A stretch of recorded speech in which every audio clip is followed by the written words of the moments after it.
Hello everyone, we are commissioning an exciting sculpture project here at Pembroke to commemorate lockdown.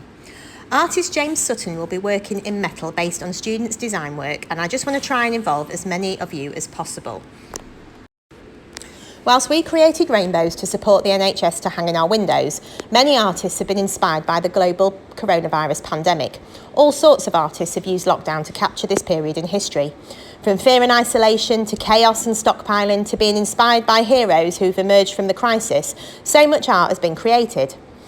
Cardiff artist Nathan Wyburn, inspired by the first clap for carers, was moved to tears as so many of his friends work for the NHS.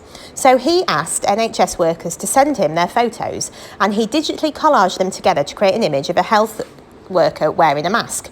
He also printed this image on t-shirts and hoodies, and he raised funds for charity too by selling them. The infamous Banksy was also forced to stay at home. The artist from Bristol, who nobody knows, posted a series of images from his bathroom with the words, "My wife hates it when I work from home," as he drew his popular rat characters running riot in the space. Now, each one of us found lockdown and having to stay at home maybe a little bit exciting at first, but then actually it got really quite dull and quite depressing and quite boring.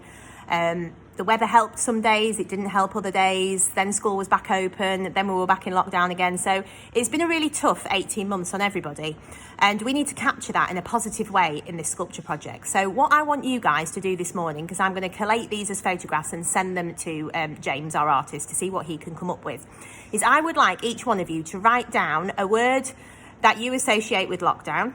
Okay, and then a word about how you felt when those restrictions were finally lifted and our world returned to a kind of sort of normal.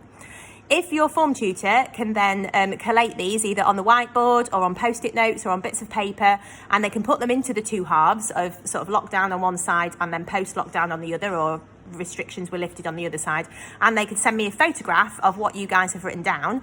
If I then send all of those photographs to James, he is going to use those inspiring words to create our sculpture design, and I'll be excited to show that to you when he gets back to me. Thank you very much for your time this morning.